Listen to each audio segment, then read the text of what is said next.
तो फ्रेंड्स, इससे पहले हम लोगों ने जो भी इंट्रोडक्शन था, बेसिक था, वो हमने देख लिया था। अगर उस वीडियो को नहीं देखे तो नीचे डिस्क्रिप्शन में लिंक होगा, इसका प्लेलिस्ट भी बना होगा 6 क्लास का, उसको जरूर से देख ले, ताकि ये आगे का जो भी क्वेश्चन है वो आपको समझ में आ जाए। यहाँ पर देखिए जो क्वेश्चन बोल रहा है कि 2 से विभाज्य हो किंतु 4 से नहीं, एक संख्या का उदाहरण देना है। ठीक है, जो 2 से विभाज्य है किंतु 4 से नहीं, तो इसके लिए आपको विभाज्यता का नियम पता होना चाहिए।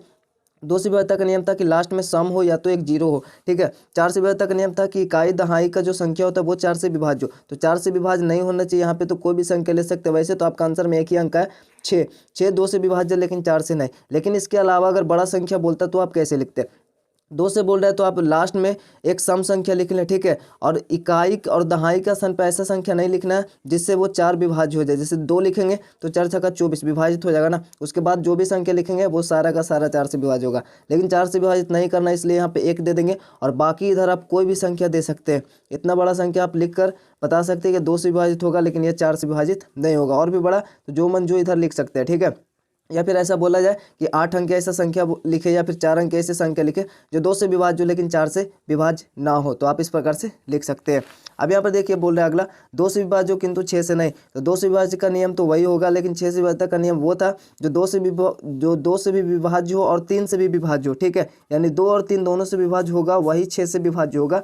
तो यहाँ पर अपने को वैसा संख्या लिखना है, जैसे कि यहाँ पे अगर 6 है तो यहाँ पे अगर हम लोग 8 लेते हैं ना, एक अंक अगर देखें तो 8 लेंगे, 2 चौ 8, लेकिन 6 से नहीं कटेगा। लेकिन अगर बड़ा संख्या लिखना होगा तो कैसे लिखेंगे? तो 6 से विभाज्य नहीं होना चाहिए, इसका मतलब 2 से सिर्फ होना चाहिए और 3 से विभाज्य नहीं होना चाहिए। अगर 2 और 3 दोनों से होगा तो ही वो 6 से विभाज्य होगा। तो हम लोग को कोई भी संख्या लिख ले कोई दिक्कत नहीं है, लास्ट में आपका एक सम लिखना है, या फिर यहाँ पे 8 भी दे सकते हैं और यहाँ पे 2 लिख ले। लेकिन इसका योग, अंकों का योग जो हो 3 से विभाज्य नहीं होना चाहिए। जैसे 8 4 12, 2 14, यहाँ पर अगर 1 दे देंगे तो ये 3 से विभाज्य होगा और 2 से विभाज्य होगा। ठीक है, तो वो 6 से विभाज्य हो जाएगा। तो ये सब आपको देख कर लिखना है। 8 4 12, 2 14 हुआ। उसके बाद हम लोग यहाँ पर 14 15 16 17 3 दे देते हैं ना। 8 4 12 3 15 2 17 होता है। 17 होता है, इसका मतलब 3 से विभाज्य नहीं होगा, तो सिर्फ ये 2 से विभाज्य होगा।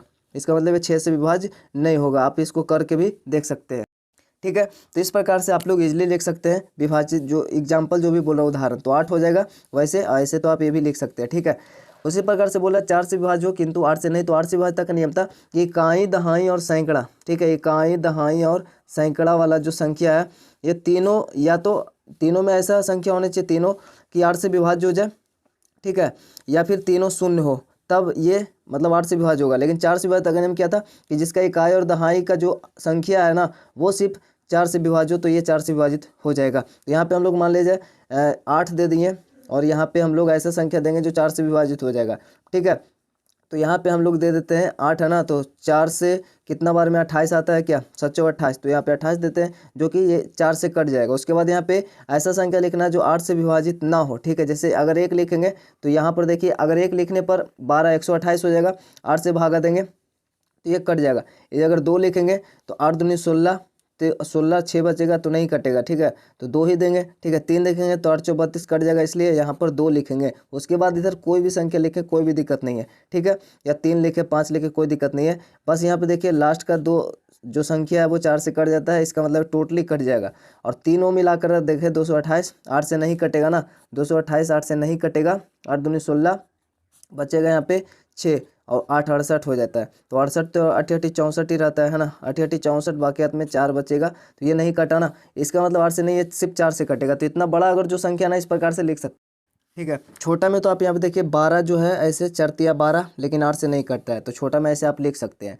ठीक है, तो इतना ये हुआ। अब हम लोग आगे देखते हैं। तो 2 और 3 दोनों से विभाज्य होना चाहिए। तो 2 और 3 दोनों से विभाज्य होना चाहिए। 2 का विभाज्यता का नियम पता है कि लास्ट में एक सम संख्या हो। ठीक है, 3 से विभाज्यता का नियम पता है कि अंकों का योगफल जो है 3 से विभाज्य हो जाए तो हो जाएगा। तो अपने को आँख मूंद कर लिख देना है, जैसे कि 8 लिख दिए, लास्ट में 2 है, मतलब ये जो भी आगे हम लिखेंगे ना वो 2 से विभाज्य होगा। लेकिन योगफल 3 से विभाज्य होना चाहिए, इसलिए हम लोग यहाँ पे लिख देते हैं। जैसे 3 लिख दिए, 5 लिख दिए, तो हो गया कितना, 5 3 8 8 16, और यहाँ पे लिख दिए 2, 16 2 18, 18 3 से विभाज्य हो जाता है। इसका मतलब ये 3 से भी होगा। लास्ट में यहाँ पे सम संख्या है तो ये 2 से भी होगा। तो ये 3 और 2 दोनों से विभाज्य है। तो ये आप एग्जाम्पल लिख सकते हैं। और छोटा संख्या जैसे 6 लिख सकते हैं, क्योंकि 2 से भी कटेगा 3 से भी कटेगा। 6 12 लिख सकते हैं, 18 लिख सकते हैं। ठीक है, कुछ भी लिख सकते हैं यहाँ पर। तो ये हुआ। लेकिन बड़ा जब बोले ना तो आप इस प्रकार से हम लोग लिख सकते हैं। ठीक है, उसके बाद यहाँ पर देखिए 5 और 10 दोनों से विभाज्य होना चाहिए। ठीक है, 5 और 10 दोनों से विभाज्य होना चाहिए। तो 5 से विभाज्यता का नियम था कि लास्ट में 5 हो या तो एक शून्य हो, और 10 से विभाज्यता का नियम था लास्ट में एक शून्य हो। ठीक है, तो आप कोई भी लिख सकते हैं, दोनों से अगर कटना है ना तो आप सिंपल सा लास्ट में एक शून्य दे दे और बाकी इधर कुछ भी दे दे। ठीक है, ये जो भी है 5 से भी कटेगा और 10 से भी कटेगा, क्योंकि आपको पता है 10 से विभाज्यता का नियम लास्ट में एक शून्य होना चाहिए, वो कट जाएगा, और 5 से विभाज्यता का नियम लास्ट में एक शून्य और 5 होना चाहिए, तो 5 देंगे तो हो सकता है वो 10 से ना कटे। ठीक है, लेकिन यहाँ पर हम लोग 0 देंगे तो वो कन्फर्म है कि 5 से भी कटेगा और 10 से भी कट जाएगा। ठीक है, लास्ट में अगर 0 रहेगा तो।